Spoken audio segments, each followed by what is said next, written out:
ఒక పని మనిషి లాంటి దాన్ని బయటికి పంపించటానికి సాకులు వెతకాల్సిన అవసరం మాకు లేదు. అది చేసే పనులు నీకు కనిపించట్లేదేమో.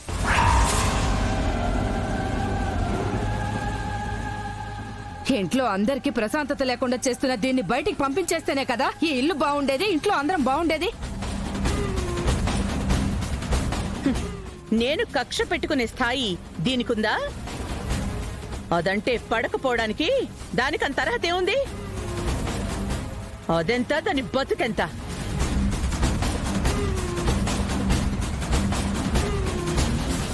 సహస్ర, నువ్వేం మాట్లాడవేంటి? మా అమ్మ మాటే నా మాట. ఈ ఇల్లు హ్యాపీగా ఉండాలి అంటే ఇది ఇంట్లో ఉండడానికి వీల్లేదు. మీరేం చేస్తారో నాకు తెలీదు.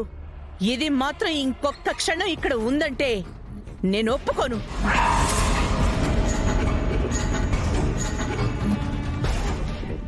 వదినా, యమునా, నీకర్థం కావట్లేదా? దాన్ని పంపించేమని నెత్తి నోరు బాదుకుని చెప్తుంటే నువ్వేంటి దానికి సపోర్ట్ గా మాట్లాడుతున్నావు?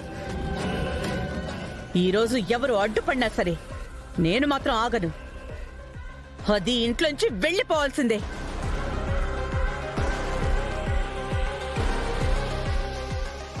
ఇంకా నుంచి చూస్తున్నావేంటి? సిగ్గులేదా నీకు? వెళ్ళవే.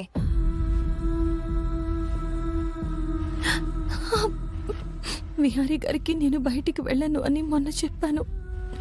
ఆయన మా నాన్నకి మాట ఇచ్చానని చెప్పారు. ఆయనంతటా ఆయన ఏ మాట చెప్పకుండా నేను ఇక్కడి నుంచి వెళ్ళలేను. ఏంటే వినబడ్డం లేదా? నువ్విక్కడే ఉండి చచ్చే వరకు మా అందరినీ ఇబ్బంది పెట్టడమే నీ లక్ష్యమా?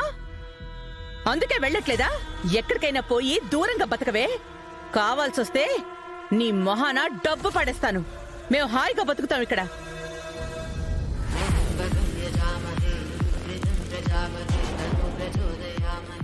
అత్తయ్య చెప్పింది కరెక్టే.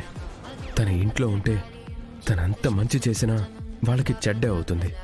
తన ఇంట్లో ఉండి ప్రతిరోజు ఈ నరకం చూసే కంటే బయట ఉండడమే మంచిది. తనకి జాగ్రత్తగా ప్రొటెక్షన్ ఇచ్చి కాపాడుకుంటే కొంచెంలో కొంచెమైనా తనకి మనశ్శాంతిగా ఉంటుంది. ఇంతమంది ఇన్ని మాటలు అంటున్నా నీకు చీము నెత్తురు లేదా? నిన్నే మర్యాదగా వెళ్ళిపో. అత్తయ్య, ఒక్క నిమిషం నేను చెప్పేది వినండి. ఇక నన్నెవరూ ఆపొద్దు.